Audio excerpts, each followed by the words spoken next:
All right, welcome back to another installment of the Creative Real Estate Investing show here. I've got Curtis in the Pacific Northwest. His handle is PE turned RE. And thank you so much for making time on a Saturday on your day off. Thanks. Yeah, thanks for having me on, man. Definitely, definitely. So you may have seen him on Marco Shiro's platform, Financial Firefighter. He is a house hacker up in the Northwest. So at this moment in time, you know, you're working a full-time job in the education field, got into real estate. So let's just dig into the first thing. What got you interested in real estate from the beginning? What made you think, hey, I can make this happen. I can do this. Yeah, so my first year of teaching was 2020. I come in, it's all online, all virtual stuff, and I'm kind of watching the older teachers, and all their retirement is tied to like the stock market, and it was just going up and down. It was going crazy. They're trying to time when their retirement is, and I said, "Oh, I really don't want that to be me in 30, 40 years." And then I was like, okay, what else could I do? Could I do like a business? Well, if I'm working all day, how am I going to manage employees or manage certain things? I didn't really have the capacity at that time, so I was like, okay.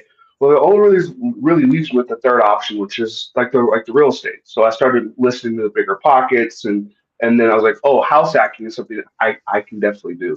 So that's how I kind of got down the path. Was there something in bigger pockets and going through the platform and the material and people? What stands out as you look back that helped? Yeah, it is. Some of the people were in worse spots than I was at the time, and they just kind of figured a way to make it work, right? Be it they were in debt or they had kids or things like that. And while I was in debt out of school, I wasn't like married. I have no kids, so it kind of seemed like the perfect time to start the house hacking jump. At that time, and how long ago was that? When did you buy your first one? 2022. 2022. Okay. Did you know somebody in your network, your circles, your friends that had gone down that path as well? They were kind of distant. So my great grandparents used to be like landlords, and I kind of knew about it through them, but unfortunately they're no longer around, so I can't really ask them, right? But I'm like, okay, well if they did it, I could probably do it too. And then I started going to some meetups, but I really just wanted to get my first one, so I was watching as much content as possible. I didn't really start like hosting or attending like a lot of like the meetups until I actually had my first one. Gotcha, gotcha. Mhm. Got somebody in the comments. What's up, Bad Santa? Oh, first timer. That's right. So when I look back on my journey, and I bought my first house in 2009, and then my second one in 2013, Hmm. and then turned the old one into rental, and that kind of started my path.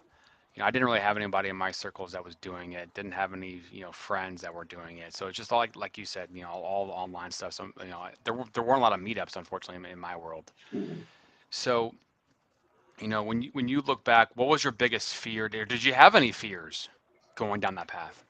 Yeah, I definitely had fears because when I bought the first one, it was kind of basically on my birthday, my 24th birthday. I got the first duplex, and there was definitely fears because like I wasn't very handy.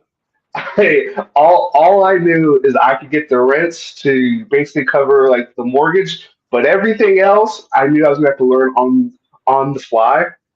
And I also was doing my master's at the same time.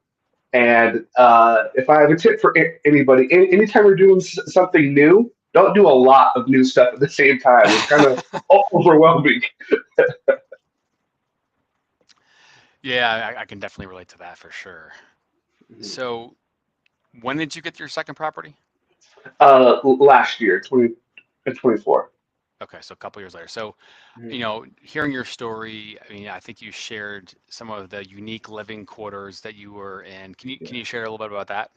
Yeah, so for the first house hack, it was kind of an interesting duplex. There was a 2-1 in the back, and then a three one and a half in the front. And I was living in the three-bedroom side. Now, again, I'm single, I have no kids. I don't need that much space. So I kind of looked at how the house was, and the primary suite had its own exterior door. So I said, okay, I can do something. So I sealed the primary suite off and kind of made like a studio apartment. It was like 200 square feet. Well, that only left me with a half bath, which means there's a toilet and a sink, and no shower and no kitchen of any sort. So I kind of had to make it like a dorm life where I could set up a microwave and an air fryer, but you can't use them at the same time, or else it pops the circuit. And then to shower, I had to either shower at work, or I had to shower at my mom's, or at a girlfriend's, or wherever I basically could.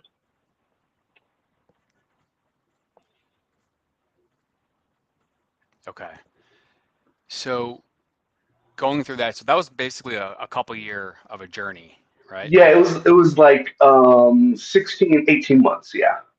Okay. So I mean, looking back on it, was that part of the push to get the second one? Like, okay, I'm doing this. It's okay. I'm building Yeah. equity. I'm building, the first steps of building a portfolio.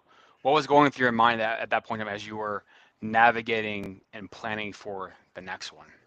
Yeah, so the first year it wasn't that bad. It was just those last few months, those last 4, 6 months of just trying to find that next one where I was like, okay, this is kind of becoming unbearable. And it just was kind of like a pain, right? Like I had like a small fridge, like I always had to go to the store, but like there was a lot of like nuisances that were kind of starting to build up. And it was definitely a push. So now where I'm at, now I feel like I'm in like a luxury spot because I have washer dryer, I have a Okay. kitchen, I have a shower, right? So now I'm like, oh my gosh, this is awesome. So the second one, Mhm. single family house, right? No, it's Or it's a triplex. so the second one's a triplex, and the first Yeah. one, what it was a single family, but then cornered off part of it, or was it a Uh, the, duplex? the first one was a duplex. It just was a larger one. Okay.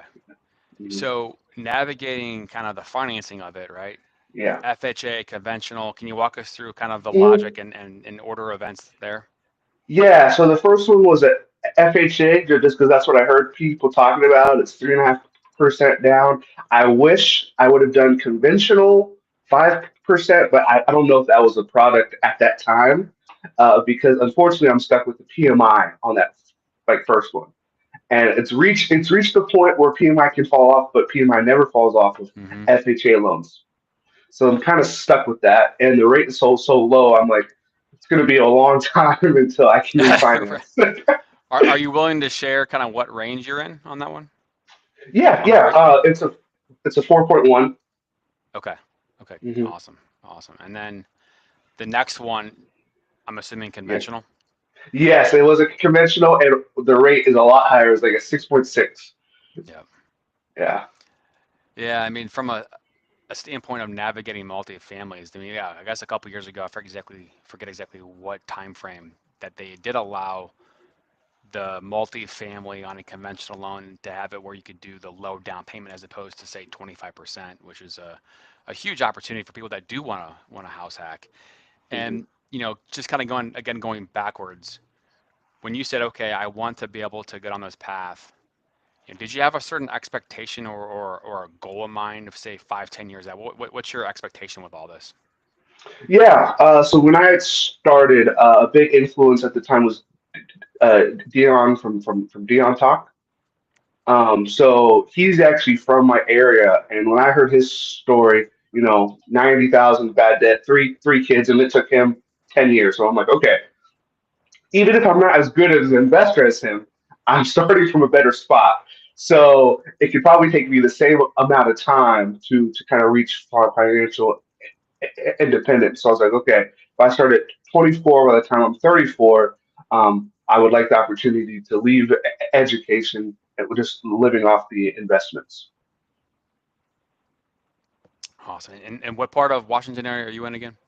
I'm in Tacoma, so it's about 45 minutes south of Seattle. Okay. So that duplex that you purchased, how does that stack up from, say a single family house in terms of price range, lower, higher? Yeah, What's the scope of the navigation of that market? yeah. So at the time in 2022, it was kind of on par with a single like family house.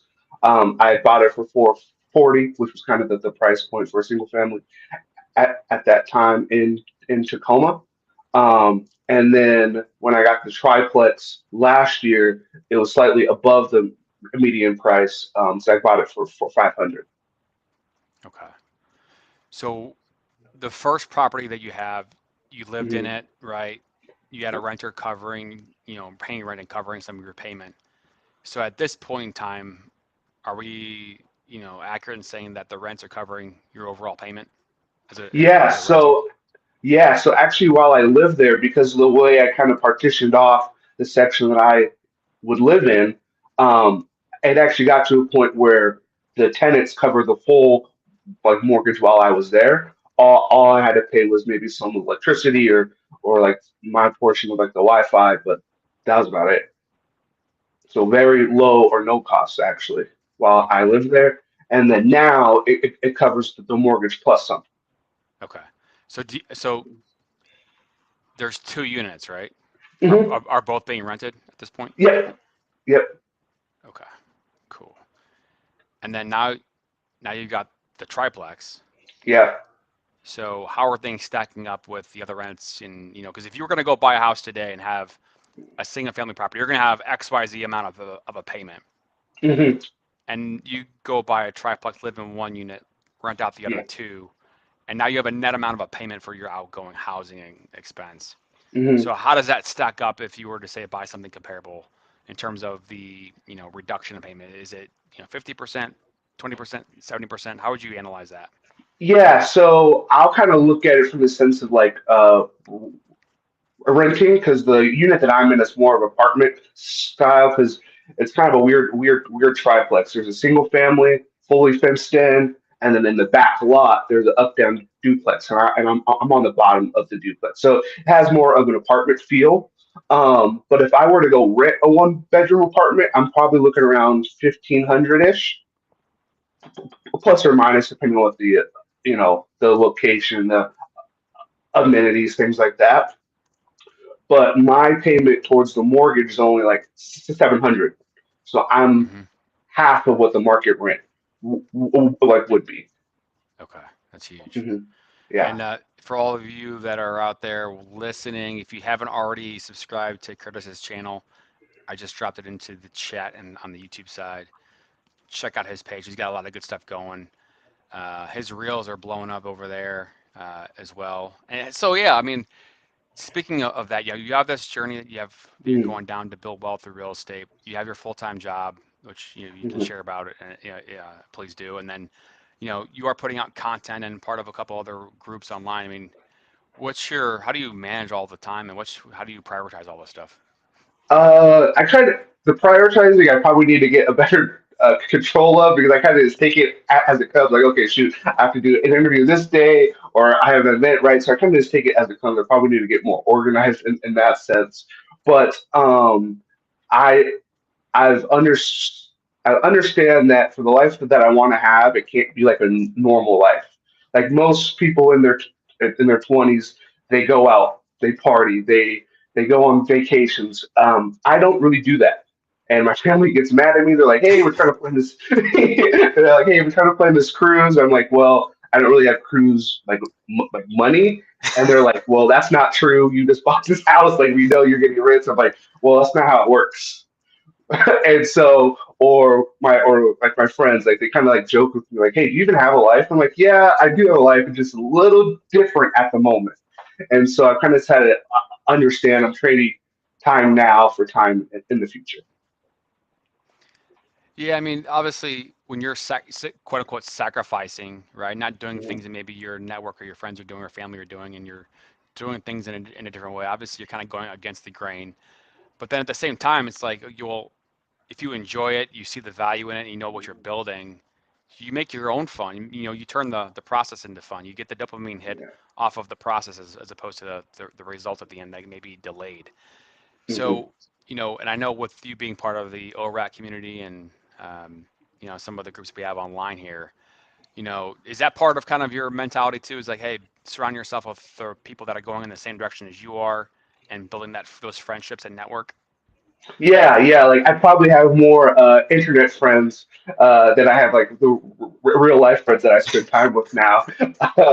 But no, it's good. I kind of try to mix the ORAC community in with the real life like events that I go to. So I go to like one um, real estate or investment or professional like networking thing at least once per week.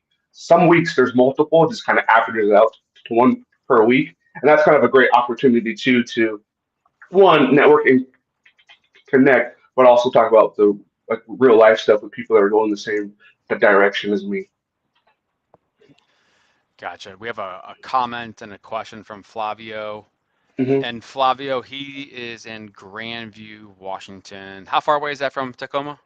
I want to say maybe like 2 hours, two Oh, three okay, hours okay, maybe. okay. Yeah, Is that east? east. Yeah. Okay. But his question is, do you do any short-term rentals with any of your units? Not of right now, but I'm kind of opening my mind to it. So in my unit, it was a one bedroom. I've kind of converted it to a two because there was just so much space. I was like, I don't even need this much space, right? I just lived in 200 square feet. I don't need this big of spot. And so I had this empty like bedroom. I've been trying to find like a roommate, but the issue is my standard is too high. And then the people that like do meet this the credit score, they meet the income, they all have cats. And I'm not sure if you're a cat guy, but I don't want to Not so hurt your much. feelings. Not so Okay, much. but but the people that have cats think there's no smell. There's always a smell. Yeah.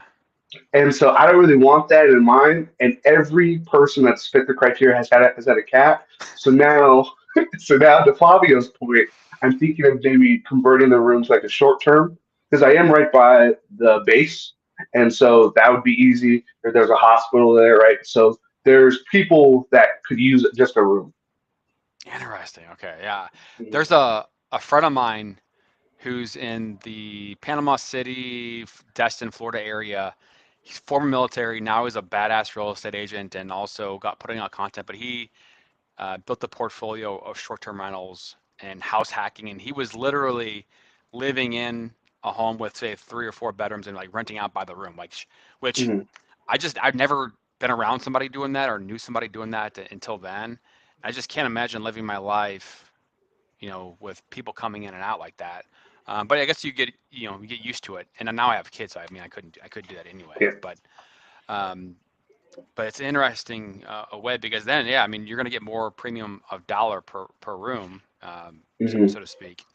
And then a friend of mine in Nashville, um, Chris Arnati, who you've been on with, he is doing all of his rentals, renting by the room, not living in them, but like actually renting them. I guess midterm. I'm not sure what you call it, but renting them by the room, in certain respects, which is a different type of clientele, so to speak. So just different ways that people are doing things. And and we got Marky Mark um, in the comments. No, Mark, I missed your live. I was working. I was on the phone calling clients. But I did put a comment on your live, Mark. I did put a couple comments out there, so thank you. James on his live, he does short-term rental stuff. What's up, Dylan? How you doing, man? Um, so navigating, okay, you got the one property, the second property. You live in one unit of the three, and then do you have plans for the next one? Yeah, so I've kind of started to get my docs, and I've sent my docs to the lender that I've used before. Um, I always tell him, hey, you always have the first crack at it, but just know I'm going to get other quotes, and then you have the opportunity to kind of like beat it. He's an investor too. He's done like some wholesale deals or some flips, so he kind of gets it. Um, and since I've worked with him before. He kind of knows the uniqueness of the way that I run things, so it makes the him talking to the underwriter a little bit easier. But yeah, so I started getting my docs together, and it's the reserves that are becoming the not issue. Just I have to save a little bit more. Yeah, because that's the thing that I'm seeing, in my markets is that, people that want to get into the next one, it's okay, saving up the money. If you're not going to sell the previous property, how are you going to build up the money to buy the next one without selling it? And, whether it's, hey, just one job and then maybe Mhm. getting a second job or overtime, or doing a HELOC on your primary residence to be able to pull some cash out, which, when you've got a multifamily, that makes, yeah, eliminates some options. But in your world, I mean, what are you doing to Mhm. be able to maximize the ability to save? Yeah, and so I teach at the school that I'm at. I also coach three sports: girls basketball, boys basketball, and like football. And that adds an extra 11,000 to my income every year, which that part's nice. And since I've done it for multiple years now, the lenders can take it. I think you have to have it on 2 years of tax return or Hmm. something like that for them to take it. I I used to do private football training as well. So like kids in the community would partner like with me, would go out to field. I would train them. I did that for about 4 or 5 years. However, a few months ago, I actually shut that down. So that way I could work on focusing on getting my real estate like license and kind of pursuing that path more. That's right. I forgot about the license part of it. So Mhm. so what's the ultimate goal with the license? To be able to go, do the licensing, to do the realtor work for your own stuff and maybe other people as well, or what's the ultimate goal there? Yeah. The goals to do both. Just from doing two transactions, seeing that uh, fee that I had to pay the agent, I said, well, that'd be better off staying with me. Right. That'd be better off. And then now that I'm doing more of this on online stuff, I'm going to all of these events. Right, people are asking me for advice, but there's nothing I can really do for them. Right, I can like refer them out, but I refer like a friend out. Well, because I wasn't licensed, I got nothing back Hmm. except a compliment. Hey, thank you. Right? There was no fee that I could get, no anything. So I was like, well, I at least want to get something because the friend would call me instead of calling the agent that I referred him to. I'm like, hey man, like these are questions your agent should be answering. But because Right. he trusted me, he was like, hey, so what do you think of this and that? Of course, I helped him, Hmm. right? But I just want to be compensated for the experience that I have now. So I'm gonna throw some numbers out just for the audience because this is how my brain works, right? I mean, you have only so many hours in the day to be able to work on stuff, whether it be health and family and relationships and job and other things that you want to be able to do, real estate, for example. So you gave us a number from the second job and the coaching, right? You said $11,000, Mhm. and that's going to obviously have a certain amount of time and hours each month, each year that you're going to be putting into that. And then let's say that that referral that you gave out, they buy a house with XYZ agent, they close on it. I mean, what's the average price point in your area right now? 400,000, 500,000, Well, 300,000? I did the math for that deal alone. So I said, okay, how much did I really miss out on? It Yeah. was like 2,500 from the referral that I missed out on. Okay. But Yeah. if they go buy a $400,000 house, which Mhm. maybe they didn't, but let's say somebody Yeah. does go buy a $400,000 house as a buyer agent, I mean, you're going to have a 2.5 to 3% Mhm. commission. So what's the math on that? Maybe 12K, 10 grand. Yeah. 10K. And if Yeah. you're with the brokerage, you're probably going to be paying some type of split. And so I don't know, maybe make 5 or 6K Hmm. on a deal, pre-tax.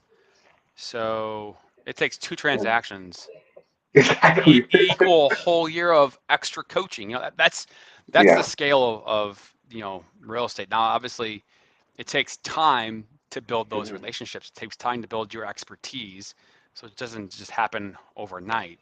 Um, but the natural evolution is you put all the work in, you get experience in doing what you're doing, and then you know these types of opportunities open up. And that's one of the things that I know Marco Shira talks about on his channel a lot is that the real estate industry.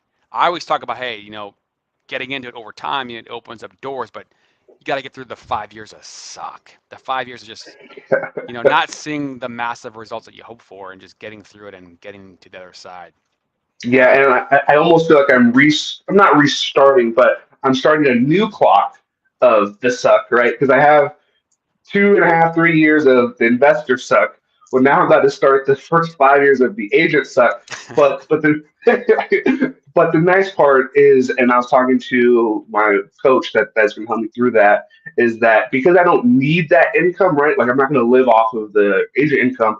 That it should actually help me not have that commission breath that some Yep. agents have. Yeah, but one of our guests out there in the audience, Dylan Pettyjohn, I think he's in Indianapolis, Yeah. and he's in the real estate world, has his own investments that he's working on, and he says he's taping off some cabinets, working on a project. And then he says, Curtis, you could replace that with one transaction in your market, laugh out loud. Yeah. Yeah. So Yeah. Depending on what neighborhood, yeah, easily could do it. Yeah. okay, I'm gonna go in a different direction, right? So um, Okay. you're not married, not married. Not married. Okay. Dating, single, what's the dating life like in your area? It is interesting, brother. It is interesting. Yeah. Yeah. I'm on the apps and stuff like that, and oh yeah, it is. It's fun, but it's interesting. Yeah. Fun as in like getting some at bats and hitting some singles, no pun intended, or because like I'm 42, and Okay. Okay. so it's a little rough on the apps. I have a buddy of mine who just turned 40, like I don't know, a couple months ago, and he lives in Mhm. Colorado, and he was just telling me how he's recently divorced, like I am. He's like, yeah, man, it's going well, blah blah blah blah. I mean, hitting up these people and going out and this and that. And then he's like, yeah, then I turned 40 a couple weeks back, and then it just like turned off Ooh. because I guess the filters, right? Like, I guess if you're a Mm. female, you're gonna put like 30 to 39, or whatever your Mhm. filter would be, 28 to 39, and then like once you hit 40, then you're off certain people's filters. So we were just laughing about that, but um, that entrepreneurial spirit, that person who gets it, that's something that, me personally, I think something that I can appreciate because not everybody gets the hustle, that you put into these Oh, things. oh, yeah. I have a very memorable story. So when I was in that first house hack, right, the 200 square feet, not having the shower, have the air fryer thing, right? So basically, this girl said, "Hey, you seem really nice. There's no way I'm going to come over. What you have going on sounds crazy." And that kind of stuck in my mind. I'm like, okay, is it really worth to live for free if I can't, can't see somebody? But I was like, okay, well, she's obviously not for me here. Yeah, for Yeah. for sure. And but that's the thing though, is that like, if it were easy, everybody would be doing it. And going through the Mm. suck, makes you want the next side of it, the other side of it more, and not to get complacent and to keep on going. And this is a long game, and so many people stop. So to keep on going, that's 9/10 the battle. So the kind of going back to the strategy, right? So now you are, Mm. you're in your current unit. Maybe you're thinking about a possible renter or short term renting out the room. I got to ask the question. So you mentioned the person with cats, right? The top Yeah. people coming in. So what if that top person that's a candidate comes in with birds? Man. Birds or cats? Which one are you Oh, going for? oh hell no, man. Sorry, I'm not sure if I can curse in here, but there's no way in hell that I'm letting no birds in my space, man. I hate them. I hate them. Cats it This one, is. yeah, yeah, no. Cats, okay, there's a smell, but I'm not fearing for my life. I actually uh, used to be terrified of cats too. I'm over the fear. I'm more like, how do you say it? I'm more like tolerant of cats, but I used to like r- run away from cats because they'll scratch you, they'll bite you, they do all kinds of stuff. But I'm more tolerant now. At least they're not in the water or not in the air like birds. Exactly. You can escape a cat. There's no escaping those damn birds. So what's the next type of deal? Is it a single family? Is it another multifamily, or what's the next play in terms of So strategy? in our area, if you do single family, you basically are doing that to build a dadu, to do an ADU play, or rent by the room. There's no way you can just rent out a single like family and like cash flow. It's just because of where our price points are. And so for me, I really only look for like the multi-family deals because I don't really have experience with like building, and that's not really where I want to put my time at the moment. I'm starting to meet with some owners that have like their properties paid off free and clear, and starting to build like relationships. So when they want to offload, hopefully they offload it to me. And with doing so, I'm okay expanding my buy box as long as it's within an hour drive. I'm fine. Gotcha.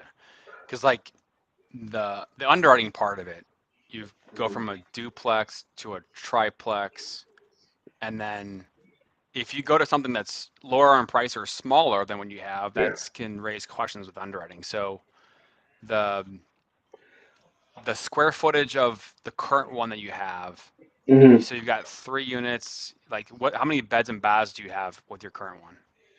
In my current one, on paper, it's a one bedroom. It's about 500, 600 square feet. Now, with that said, I've already talked to the loan guy. Like, okay, if I do a lateral move, like if I get into the exact same spot but somewhere else, what are some reasons that wouldn't be an issue? And like things like job, things like your like family, and there's a few other things on that list that would you just have to write a LOE, right? A letter of explanation of why you've made that move. Cool, cool. Yeah, I mean that's one of the details that's so important. I always talk about when you buy your first one, if your goal is to move to the next one, you got to have kind of a plan because if you'll buy a single family property and then want to go backwards to a duplex, it's going to be very hard to make that make sense. So to do it in order and do it in a certain way definitely helps you navigate the waters. So Yeah. um, Dylan says need to get you an REI girl in your market. So how are the networking groups out there? You mentioned that you go to a Yeah. one maybe a week. Mhm. Is it good group, good diverse group of people? Oh yeah. There's people in all aspects doing all sorts of things. There's a few that I go to. I'm like, wow, okay, I'm really poor. I need to step my game up here. Which those are the types of people and groups that you want to be around. And then there's other ones where I'm like, okay, I get a little less professional like value from it, but it's more like a social thing. So I think there's value in that too, just a different type. Yeah, because if you're going to a group and it's social, right? You're getting because I mean if Mhm. you're a hermit and you're stuck in your room all day working on stuff, like it can get pretty lonely, right? But if you can say instead of going to the bar or doing something else and replace that with going to a networking group on real estate, then you're still having fun, meeting and being social, but then it's all in your same, real estate circles. So I'm looking at your YouTube shorts. Okay, Mhm. your last one had 3,800 views. You had another one that had 1,000 views, and one thing that I'm noticing in others are anywhere from 500 to 100 to 400, um, and I don't know if it's just coincidence or if it's a thing, but you being in the land with the landscape of the trees behind you, those ones are doing well for Yeah, whatever for yeah. whatever reason. And I was literally having this conversation with somebody else about this who's in Idaho, and having that scenery in the background for whatever reason, the algorithm was picking it up on it, and a couple of their posts did better with the greenery in the back. Mhm. So, and again, I'm just pointing that because I noticed it, but just something to be aware of. Well, also with that one was a little bit more professionally done. I'm not sure if you know Ray. Mm, But okay, so Ray is part of the Tacoma FI group. He's been on with Mark. He has a YouTube channel now. What pros do, but he's an investor, and he also does photography, and that's his main gig. And he actually filmed that one because we all have a common friend that just bought a triplex out in Shelton, and so me and him both went to go see it, and he brought his camera gear, and we shot some content. So that one was also a little bit more professionally done than just on a phone or you Yeah, know. yeah, no, I love it. I love it. Okay, so in that Tacoma market, for example, Mhm. would you say house hacking is rare?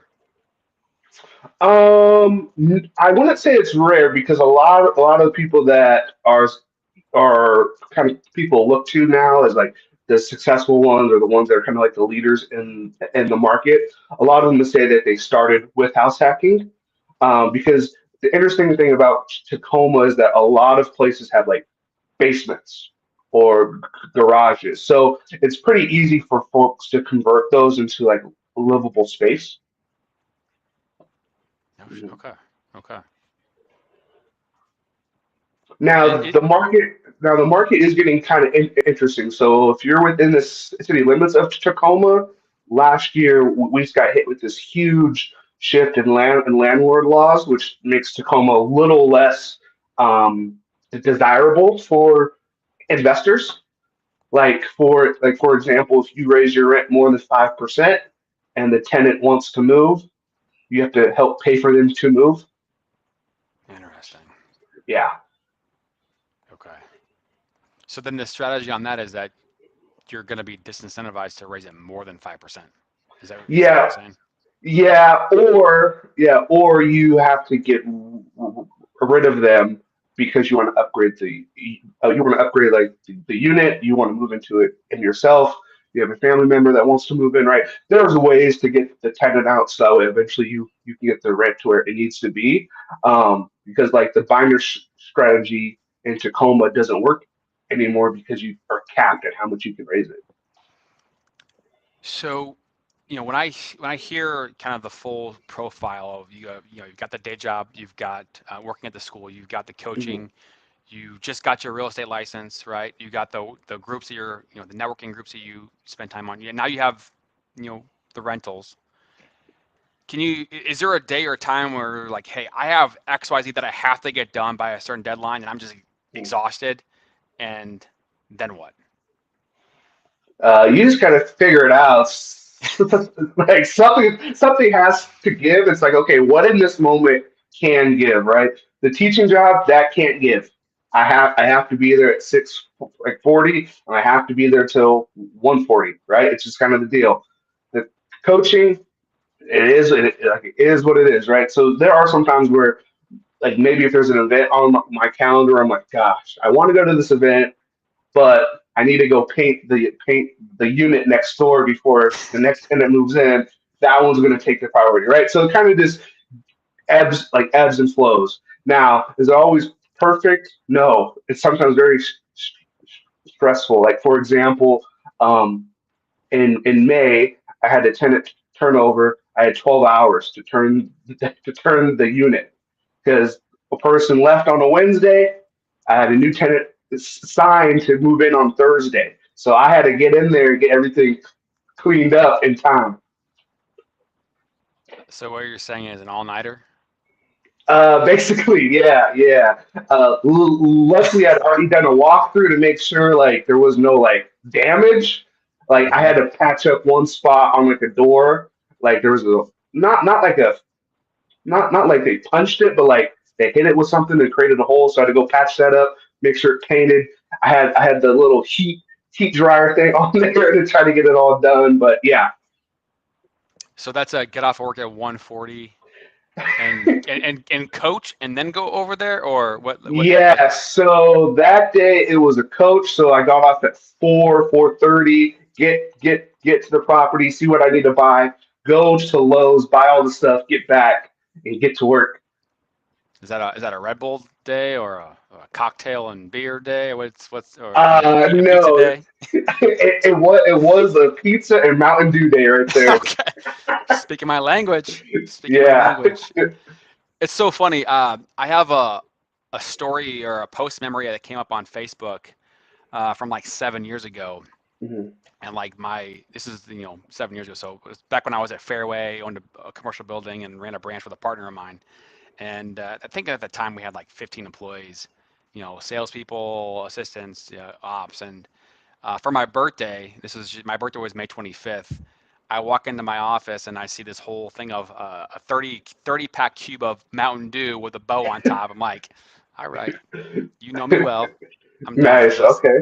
So can appreciate the Mountain Dew. Although Taco Bell's got that's the blue one. Oh, The if you Baja like Blast. the Baja Blast. Yeah, that's like Yeah. a hidden treasure if you like Mountain Dew. But Good treasure. Yeah, so, nice.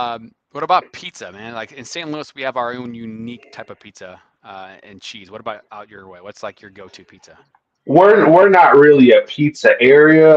I would say if you're into food, like our area, there's always great like Asian foods. Like there's pho, there's all types of these Asian places. Like we have an international district like 10 minutes away. So if you're into that kind of food, that's great. If you're like a pizza guy, I'm sorry.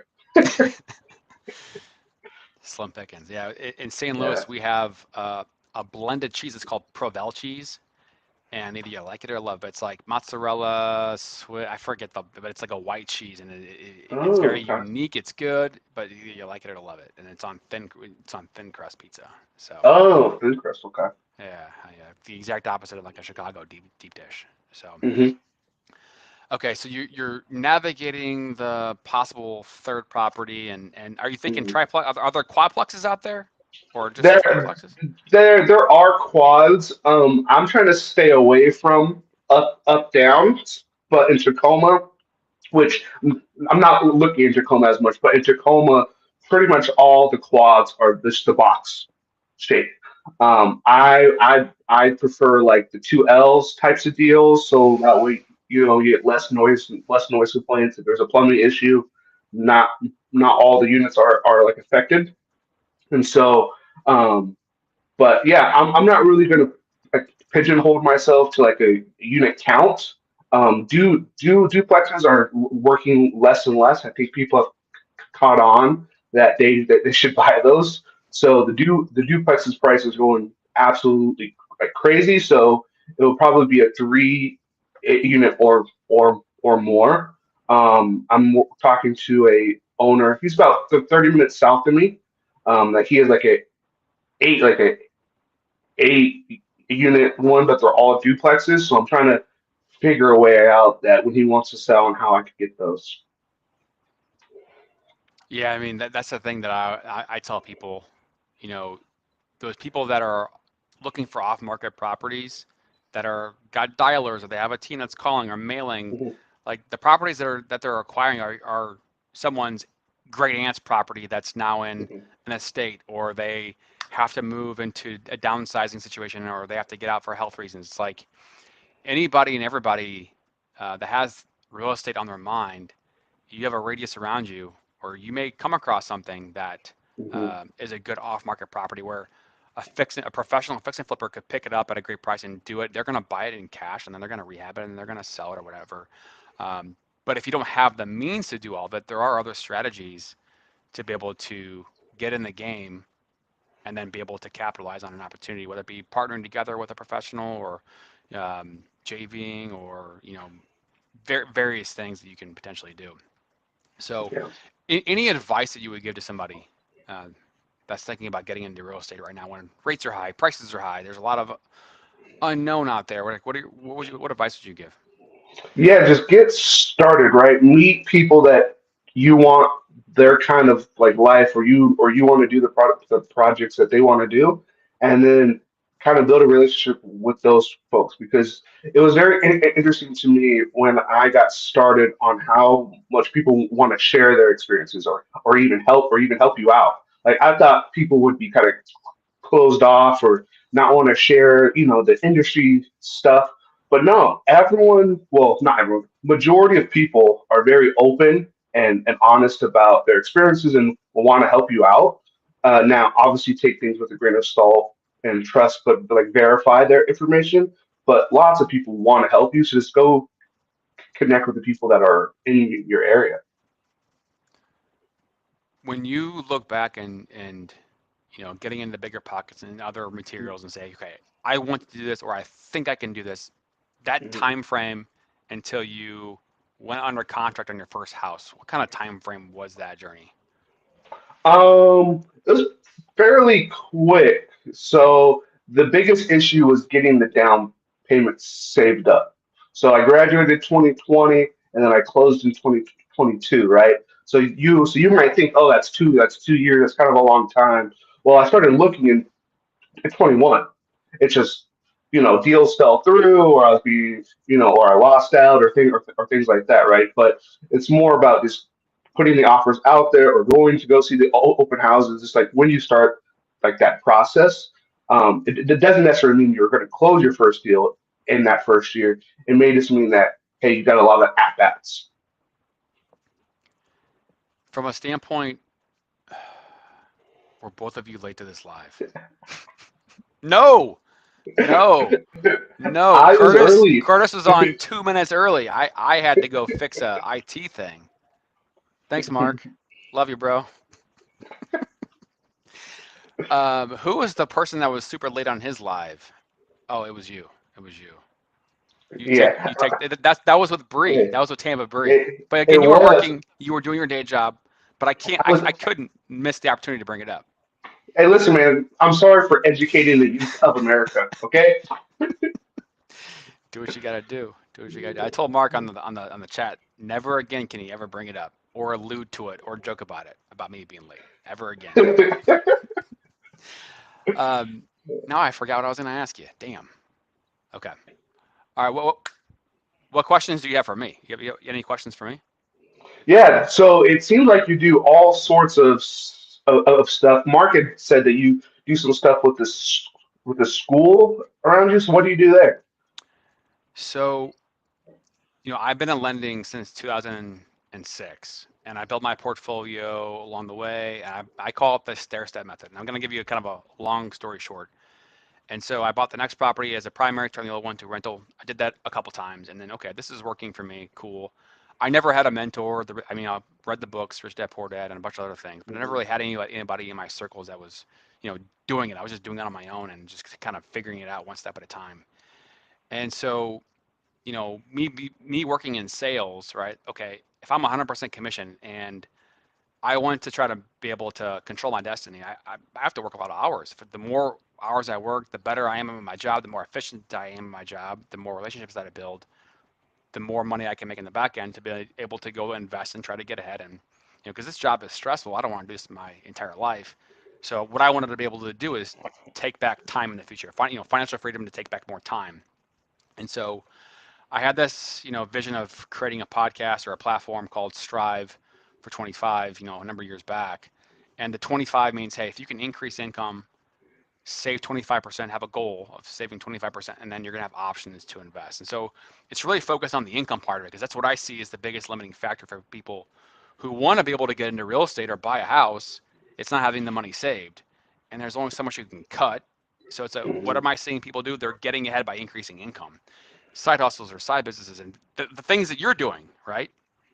And so the podcast, all that stuff, started in 2022 officially. And so fast forward the clock, um, I kind of knocked down some doors and met some people, and I was able to connect with a small private homeschool high school near the University of UMSL, which is in St. Louis here. And we just kind of put a plan together, and so I went in every single Wednesday, and there's between 9 and 10 high schoolers, and we just talked about entrepreneurship and content, and put together a number of challenges in video and editing. And the last final challenge was they created as a group, they created their own short film, like 25 minutes. They created it, and then we did a content day where we had some local entrepreneurs come in, and the students interviewed these entrepreneurs. So I brought all the equipment in, we just set it up, and it was the first time we did it, but it worked out well. And right now I'm kind of in the middle of editing. They're still editing, getting the stuff out.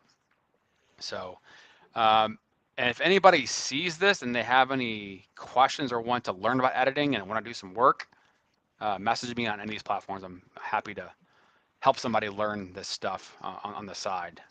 But yeah, that's a little bit of a background on that. Nice. So are you personally editing all of that stuff? I am because otherwise I'd have to outsource it. and pay, which I don't want to, or have the capacity to do. So I'm just helping the school out because I wanted to do it. Hmm. Because the school year is over, ideally we would have had them do the edits on the back end. The short clips are easy to do. Hmm. The long form stuff is a little bit more challenging. So it's more of just a time thing. Like they're out of school, so we got things done. I want to help them get the interviews up on their own YouTube channel, which it's a small. They only have like 22 subscribers. It's called Purpose Driven Academy here in St. Louis. So it's just a you know thing that I want to be able to help them do and learn. And the biggest thing is that I would pass on to anybody that's in that demographic. If you're in your teens or 20s or 30s and you want to get ahead, there's two things. One, you got to increase income. You got to increase skills. The second thing is that whatever time frame you have on a goal, especially if it's a big goal, add 2 years, add 4 years. It's going to take time for it all to fit into place to figure it out. So it doesn't happen overnight. Yeah. So you had said you were in St. Louis. So I'm guessing that's where all your investments are. Um, St. Louis and then also in Florida. What part of The Florida? the Panhandle, like Oh, Destin okay. area. So in St. like Louis, I hear nothing really about bad things about St. Louis. The crime and stuff. So how do you kind of navigate that? Because we listen to podcasts, we read books, they talk about good schools, safe areas. It sounds like you may not be checking all those boxes. Well, that's the thing that's very frustrating, right? So if you look at the actual geography of St. Louis, and let's just take Chicago, for example. Hmm. Chicago's a massive city. I think like 8 million people. There is quite a bit of crime, quite a lot of crime there. There's more murders in Chicago than there are in St. Louis. Way more than St. Louis. The reason why St. Louis gets into the headlines is because the city lines are drawn in a certain way where St. Louis has like 245,000 people. I'm guessing. I haven't looked at the numbers in a while. Hmm. 245,000 people in the city limits, whereas the St. Louis County is a couple million, and the metro area, if you include Illinois side, it's like 3 million, give or take. So as a percentage, if a lot of the crime is concentrated in North St. Louis, it's going to look high versus Chicago, where it's a massive actual city. The crime looks less as a percentage. So it's an optics thing, if you ask me. If you live in the Oh, county, interesting. I mean, you're safe. You just, you know, that's one of the reasons why, like for example, St. Louis sports attendance is down, baseball especially because of people don't want to go downtown. Oh, okay. Okay. So it's just more of a localized thing. Yeah, yeah. Yeah. So and that's the thing that you're investing in your local area, right? And for example, some of our friends and guests, financial firefighter, and he's investing in Pittsburgh. He lives in Hawaii, 5,000 miles away. So I know he only had the confidence to invest because he had a friend that was already in there, already doing it, knew the Hmm. market, knew the landscape of where to go, how to go, and what the pitfalls might be. And so, for somebody in your shoes, right, you're in a higher end market in terms of prices in Tacoma, and you've already been talking about, okay, well, meeting certain owners and having relationships that you've been building, and maybe it's a property that's free and clear, maybe able to scoop it up when they're ready to sell. So if you just scooped up an 8 unit pack and get the right package on it, okay, cool. Now you build your experience on these bigger things. And then as you continue to build your YouTube channel and your network and your lives, and you fast forward the clock and you got your YouTube channel monetized and you have more connections in different markets, you may come across, a package in a random place in the United States. Maybe it's in the Midwest, maybe somewhere else. But then, you know, who do you know in the area that can help you navigate the right Hmm. areas? And so that's why, we're all here talking about real estate, but it's all about relationships and building those connections with people you trust. And you mentioned Dion, right? Is Dion in Tacoma, or what part of Washington is he in? Yeah, so he actually did own near Tacoma, but he now lives in Port Orchard, so like 30 minutes away. But his portfolio is kind of spread out all around the areas that I invest. So it was like perfect that I found him because we have the same kind of like strategy and kind of outlook on things. So he's been really like vital in like helping me out. Is there one or two things that you can think of that he's said or taught that you picked up on that has been helpful? Yeah, so the first one, if you're in the ORAD at all, you definitely know about like the binder strategy. But that's one thing that I instantly used, and it was awesome because I inherited a tenant for the duplex. They were in the 2-1 side, and they were paying 990 for a two like bedroom. I'm not sure what 2-1s go for in your area, but for us, that's very low. Yeah. And so I didn't really know how to have that conversation, but using the binder, and we actually got to talk through it. The tenant went from 990 to 1500, plus paying half of like the water, and was happy about it, right? And so boom, I was able to use that right away. Okay, so can you explain that one more time? So the binary Yeah, strategy is what again?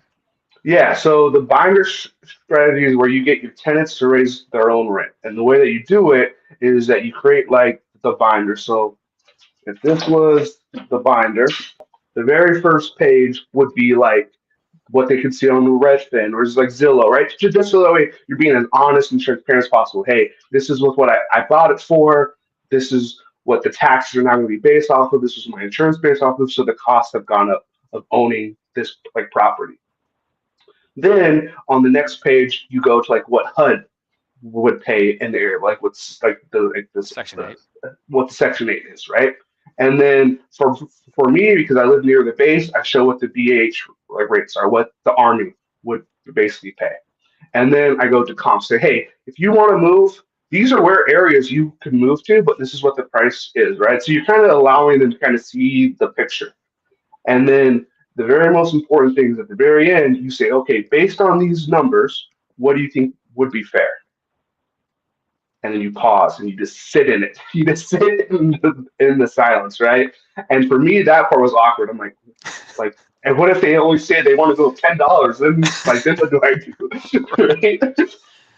And so the whole idea is you're not going to get them to that market rent, right? Because no one wants to pay like full price. Everyone wants to pay less. But how close can you get them to that market rent, right?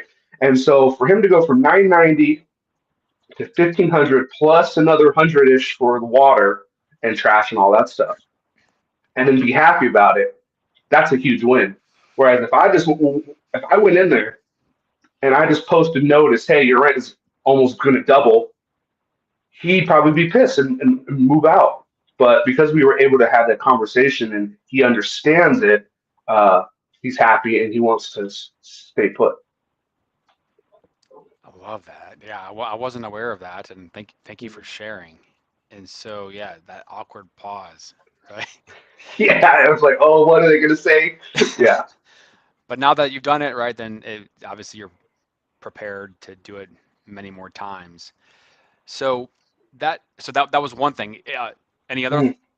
Is there a second thing you want to share? Oh, I mean, there's tons of Dion like isms. So I'm really glad. So he's actually he's in the process of writing a book, and I'm really glad that he's doing so because not everyone has time to go back and watch all like the videos, right? But one other thing was like the math of time, right? It's like there's lots of math of time things, right? But one example that he used was with his kids. So for most folks, when they have kids, from 0 to 18, the kids like live there, so you see them.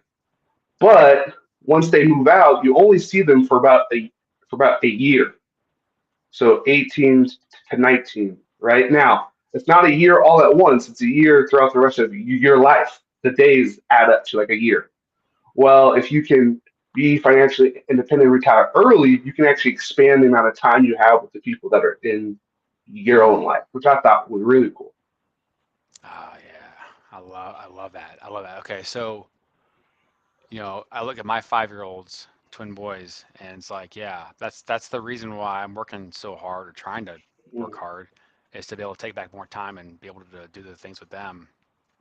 So, um, when you look at this journey of managing on your own, and then the idea of potentially outsourcing managing, is that even a topic or a thought in your mind at this point, or is there a target of number of units, or what are your thoughts on that? As long as it's within the hour drive, I don't really see a need to really source it because of the way that I've kind of learned from Dion and the lumberjack and then like landlord is pretty much I can do everything that I need from my phone.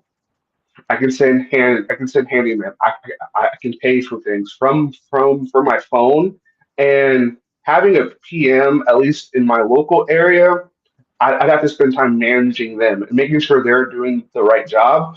Whereas if something goes wrong, it's on me. Okay, this is my fault, and we figure out how to fix it. Whereas I've heard a lot of horror stories of folks that hire the PM and the PM steals money. They do a bad job with tenants, and I don't really want that. I want somewhat of a relationship with the tenants, and I want relationships with the handyman to try to help out um, like the system and make sure everything runs smoothly. Yeah, that's one of the things, man. If I could rewind the clock, which you can't, um, having a community like that and having some of these tools and resources, I didn't have any of that stuff growing up. Growing up throughout my journey, going back 10, 12 years ago, and I was working so much trying to make things happen that I've always had a property manager do my stuff, and honestly, like I've gone through a few different property managers, and some of them have been okay, some of them have been horrible. But I would say that I've never had a good one. They've all been better than terrible, so to speak. And Yeah, that's and just par for the course, it seems like. yeah, and like when you're starting off, there's no way for me to know what a good property manager was unless I actually did it. That's kind of Yeah. what my thought was is like, okay, I don't even know what these people do, so I don't want to pay them yet. 'Cause there's no barometer for how good or bad they are. Whereas now, if I had to hand it off, right, like let's say something crazy in my life happens, or I had to move, or something wild, and I had to hand it off to somebody, I can at least tell them, hey, this is what I expect and how I expect things to run and what the numbers should kind of look like. And then if something's off, I'm much faster to be aware of that.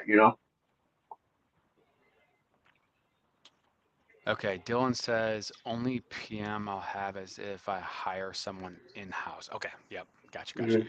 Yep. Dylan, Yeah, do you want to give us a quick outline of how many units you have? I'm curious just for our next time we connect, if you want to throw that out there. yeah, he is doing all sorts of stuff. He's done house hacking. He's got an apartment that he's partnered with. He's doing some awesome stuff. Every time I talk to him, I'm like, okay, I gotta step my game up a little bit. Damn right. And see, that's the thing that I love about the store we're talking about, right? I mean, I on my Strive for 25 channel, I keep talking about increasing income, right? And that's the biggest thing that I want to be able to push out there and talk about. And you've got the things you've been doing with the coaching, you've got now the real estate part of things, and the networking that you're doing, and that's why I keep saying that things happen in time, and growth is not linear, it's exponential. It takes time. Also, one thing clicks that you pick up on, and all of a sudden this next thing happens and just grows over time. It's exponential. And so with that in mind, anything you can share on that journey or goals you have with the real estate agent part of it? Yeah, so with the agent part of it, I chose a brokerage where the owners are doing exactly what I want to do. It's Patrick Choi and Jesse Lee, and they do all sorts of creative like finance things, fix the flips. They do all sorts of stuff. And so the reason I chose their brokerage perspective kind of learns from them on the investing side and also on the agent side. The kind of the ultimate goal is to do maybe 4 or 5 transactions a year because in my market that'd be enough for down payment, right? And so do 4 or 5 deals. You Yeah, you you use that as the down payment on the next project. love it. And Mhm. then like I have somebody right now that I'm working with that you know I've known them for 12 years now. Did, Mhm. did some properties for them in 2012, and now their kids are buying a property.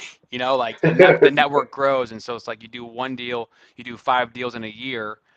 In year 4, those connections grow, and who knows where that number gets to. And again, growth is not linear; it's exponential.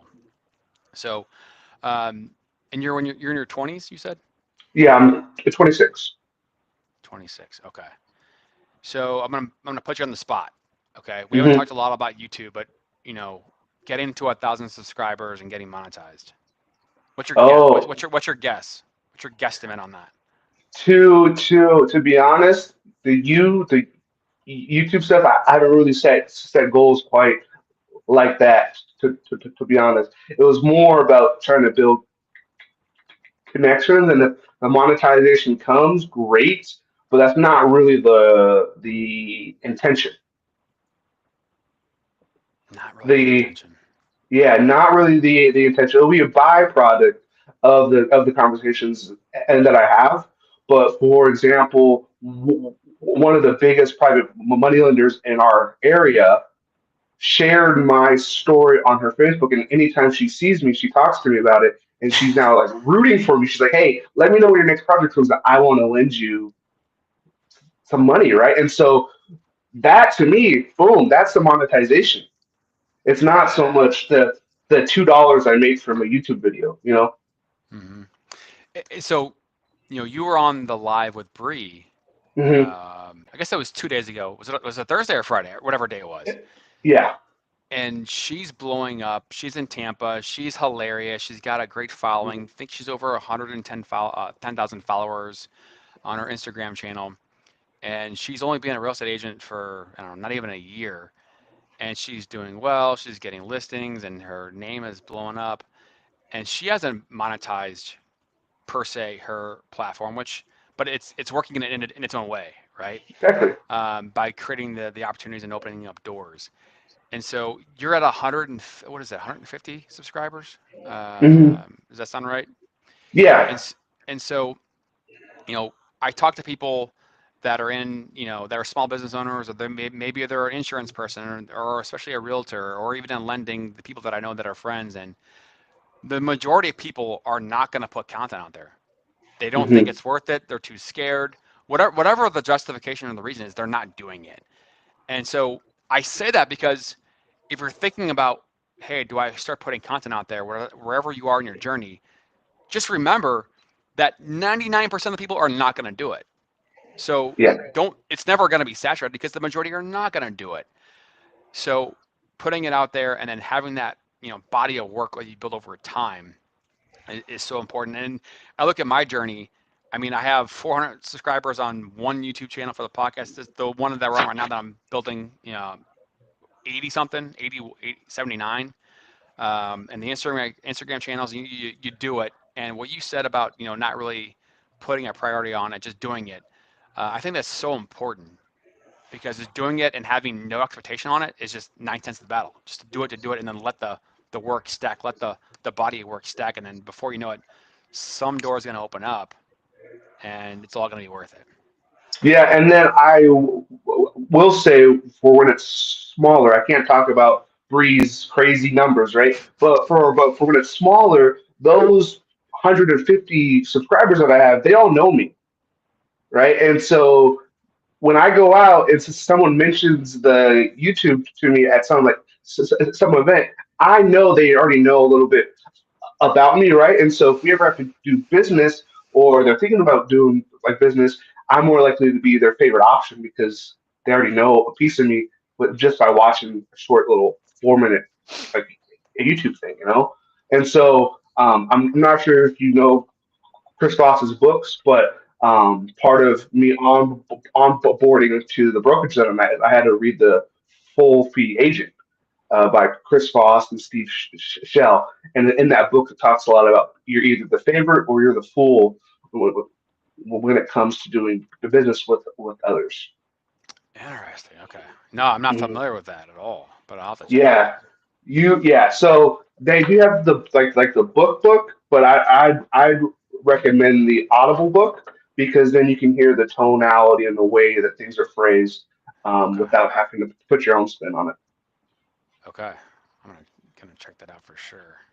And Dylan, if you're still on, I would say to read the Full Fee Agent as as well. It's just great. Yeah, I mean, one of the things that I'm personally doing with my YouTube channel is I live in St. Louis, Missouri, and I've got different networks of clientele and realtors and investors that are in different parts, right? And so I had this vision one day, okay, well, I've spent a lot of time on the podcast part of it and just decided to kind of do it going in a different direction with where I spend a lot of my time. And so I'm pulling in people from different markets and doing lives to put out content to educate, to inspire, to talk shop. And my goal is by doing that and being able to build up the network and build up the connections in the community of people that are like-minded, uh, to ultimately be able to knock down more doors, to be able to get in front of higher Mhm. profile people in different industries or different markets. And so, for you, right? I know that you're spending time on a live with me, which first off, I very much appreciate you spending time on a Saturday to do this. And you spend time on Mark's channel, I'm sure other channels. Have you done your own lives with people that you intentionally pick and pull to kind of build your channel? I'll sometimes share, like there's an option on here where I can also broadcast it. Um, but no, I've mostly just kind of hopped around. I see the lives kind of as like a practice almost of just being able to do YouTube stuff. One thing I talked to Mark and Bree about on our last live was actually I want to start having more like local like folks on like home inspector, contractor, or things like that. Well, yes, it's local to our area. One, so I'm kind of building that connection too, but also for others to kind of be aware of like little nuances that we may not be aware of, right? Like I'm not a contractor. I mean, I know some things, but I'm not going to be able to tell you things to watch for as you walk through a house or before you make a purchase. These are things that you can be like aware of, you know. And so I want to try to add value through that way by having other experts on. Yeah, because I mean, when you were talking earlier about people that you might see in your community or an event, seeing your stuff, right? That they're local, they have that relationship that they're building. That's why I bring it up because if you focus hyper locally on your area, one that's going to help your YouTube and Google algorithms for the SEO part of it. So when Hmm. people Google Tacoma or whatever city and they Google real estate or whatever other type of keywords, over time you're going to be able to build your name Okay. in those ranks. And obviously, Hmm. if you're talking about private lenders and investors, just building that network and just staying in front of people and just becoming one of the faces. Because again, people might have a great brand and may have a great amount of connections and that they build over time. But in this day and Hmm. age, you fast forward the clock 10, 20 years, it's like most people are not going to be building the brand. So if you Yeah. do, you're gonna have leg up on the people that are in your journey time frame. People that have more time on their hands than the rest of us. So Yeah, so that's what Millennial Mike had actually talked to me about, and he was like, "Hey man, like if you looked up anything Gary, Indiana, it's going to be 20 pages of just me. But if you look up like real estate investing, I might be on the 20th page, right? And so just the more focused that you can be on a certain thing, or the more content you can put out on one topic and get well known for just that, that to me was like very helpful. So that's why a lot of what have posted so far has been house hacking, and then now I kind of want to expand that out just a hair. love it, love it. Okay, gonna wrap things up here. Any other thoughts? You're not a Bears fan, are you? With Mark? Oh, see, Mark likes to spread that propaganda, but I'm not a Bears fan. My uncle played for the Bears, but that's about it. That's right. That's Yeah. right. All right. Well, on my end, we're gonna keep doing this every Tuesday, and then on Saturdays every other Saturday. So check out Curtis's YouTube. It's in the link here that you'll see. And Curtis, thanks again for making time on a Saturday. Thanks for having me on, Joel. All right. Talk soon.